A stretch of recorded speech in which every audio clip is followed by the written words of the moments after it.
रावण राम राम रावण यही हो रहा है। देखिए वो लोग अपना काम करेंगे, तुम अपना काम करो ना, जनता अपना काम करेगी। जब उसके घर पे सांसद विधायक आएंगे, बीजेपी के नेता आएंगे, उसको पकड़ के बैठाएंगे, बस ये बता दे 10 साल में तूने मेरे क्षेत्र में क्या किया। देखिए गृह मंत्री से पूछते, बंगाल में भी कहा था, राजस्थान में भी कहा था, हिमाचल में भी कहा था, कर्नाटक में भी कहा था, दिल्ली में भी कहा था, कहीं हुए क्या पार। ये जनता है और जनता इस बार मंच बना चुकी है। जनता ये नहीं देखेगी कि किसे जिताना है, जनता ये देखेगी कि हमें किसे हराना है। देखिए घमंड किसको है? घमंड रावण को रहा था, वो मोदी को है। मणिपुर की बेटियां न्याय मांग रही हैं, क्या मोदी बोला? ये घमंडी है।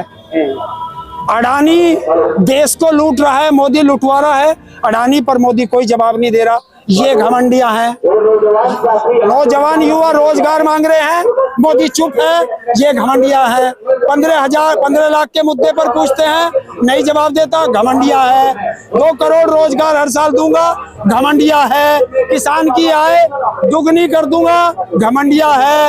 हर घर हर परिवार की छत होगी, ये घमंडिया। तो घमंडिया इसे कहते हैं। नमस्कार दोस्तों, मैं आशुतोष और आप देख रहे हैं पॉलिटिक्स तक। खबर में आगे बढ़ने से पहले हम आपके लिए इतनी मेहनत कर रहे हैं, आप इस वीडियो को लाइक कर लीजिए, क्योंकि लाइक तो फ्री में होता है सर, उसे करने में कुछ नहीं जाता।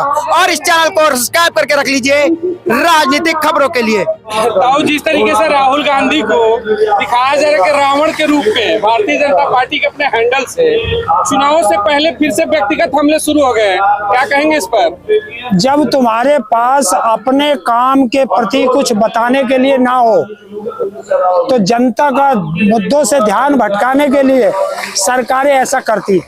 उनको अपना काम करने दो, जनता अपना काम कर देगी और 2024 में इन्हें रावण राक्षस सब दिखाई दे जाएंगे और ये अपने अपने घर चले जाएंगे। भाजपा फिर से घुमा फिरा करके वही राजनीति के जो राजनीति में धर्म है उसको ला रही है, बार बार रावण राम राम रावण यही हो रहा है। देखिए वो लोग अपना काम करेंगे, तुम अपना काम करो ना, जनता अपना काम करेगी।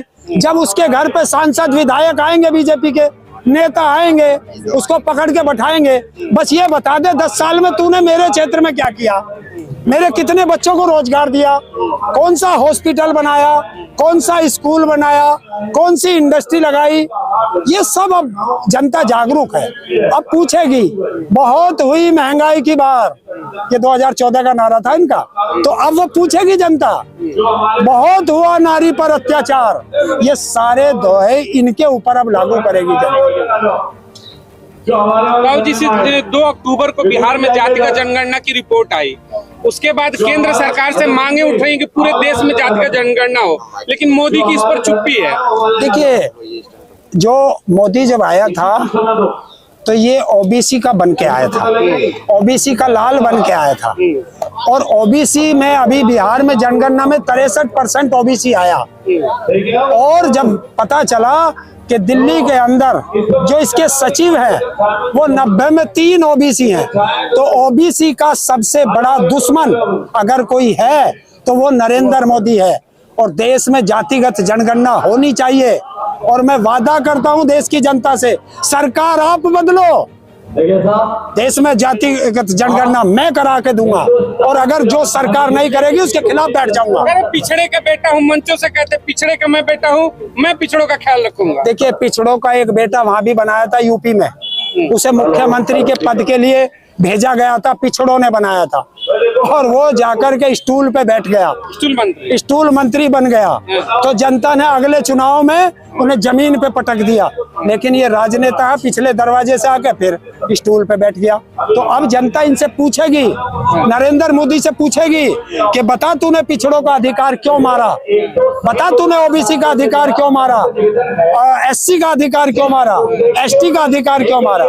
एससी, एसटी, ओबीसी और माइनॉरिटी 84% है, और अपना अधिकार अब हलक में हाथ दे के भी ये जातियां छीन लेंगी। अच्छा, जातिगत जनगणना की रिपोर्ट आते ही पहला जब कार्यक्रम था मोदी का, मोदी ने मंचों से कही गरीब सबसे बड़ी जात होती है, ये जात कुछ नहीं, गरीबी सबसे बड़ी जात है। जब इन्होंने देश के राष्ट्रपति बनाए थे तो कहा ये एससी का राष्ट्रपति बनाया हमने, अभी महिला राष्ट्रपति बनाई कि ये आदिवासी राष्ट्रपति बनाया, और अभी जाति देख देख कर टिकट दे रहे हैं और जाति से भाग रहे हैं।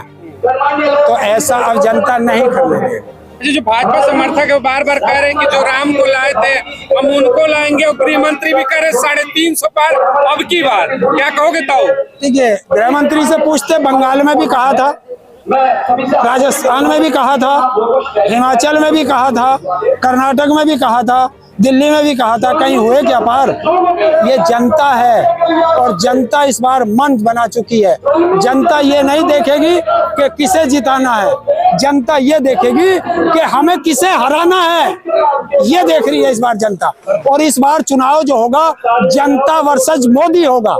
जनता ही चुनाव लड़ेगी मोदी के खिलाफ। देखिए, चुनाव में से पहले, क्योंकि अब मोदी भी चुनाव नहीं लड़ रहा, अब ईडी, सीबीआई और इनकम टैक्स चुनाव लड़ रही है, तो उनसे लड़ने के लिए और वो अपनी जान बचाने के लिए ये विपक्ष के इंडिया गठबंधन के लगभग 60% नेताओं को चुनाव से पहले जेल भेज देंगे। ताऊ, आपने इंडिया गठबंधन का जिक्र किया, इंडिया को मोदी का एक घमंडिया है, सारे परिवारवादी इकट्ठा हो गए, घमंड है इनको, देश बच के रहे इनसे।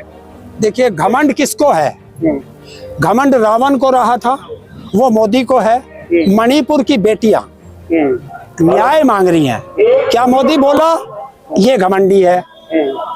अडानी देश को लूट रहा है, मोदी लुटवा रहा है, अडानी पर मोदी कोई जवाब नहीं दे रहा, ये घमंडियां हैं।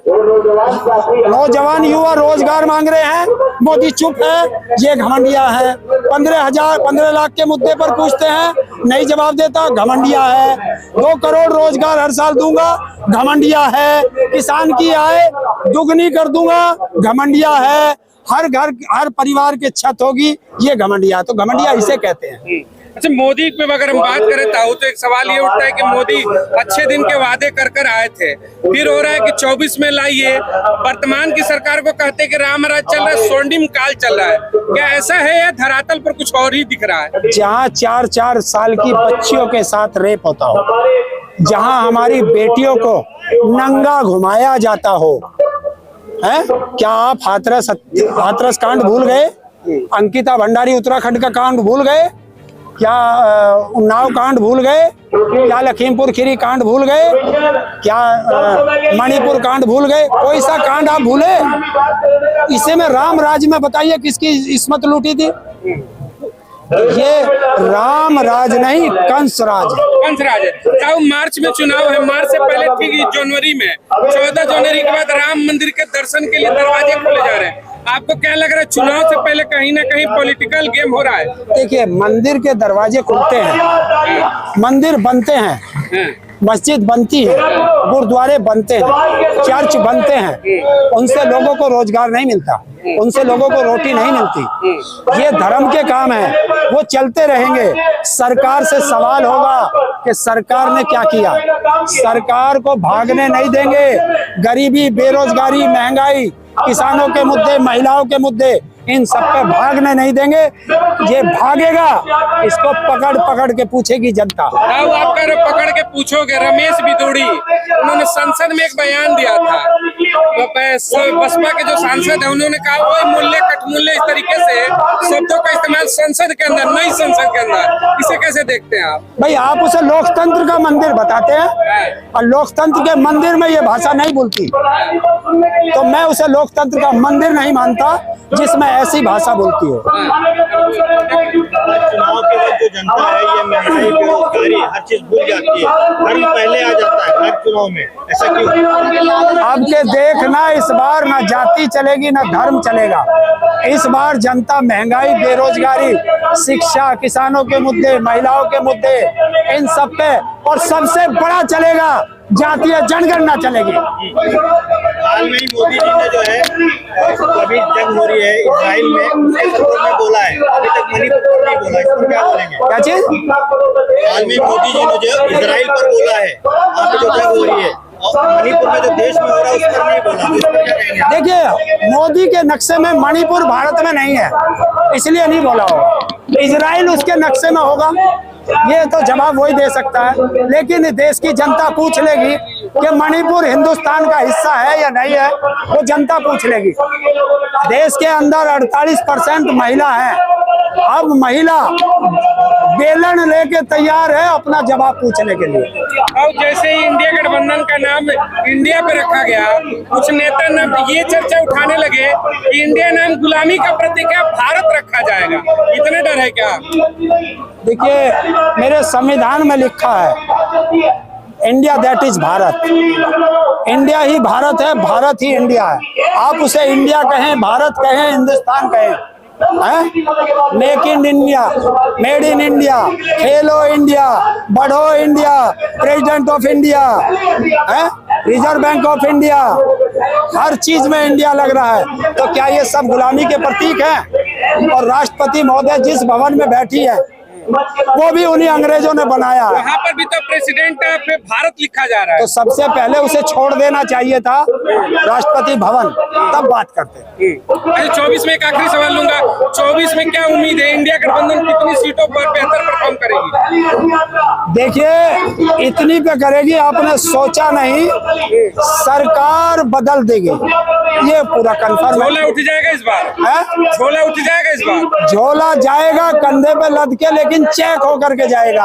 चेक होगा? चेक होकर के जाएगा, क्योंकि देश को इसने दिया कुछ नहीं है, तो लेके क्या जाएगा? लग रहा है झोले में कुछ मिलेगा आप लोगों को मोदी के? बहुत कुछ मिलेगा। जिस दिन चुनाव खत्म हो जाएंगे उसका तिहाड़ जाने का नंबर आ जाएगा। चलिए।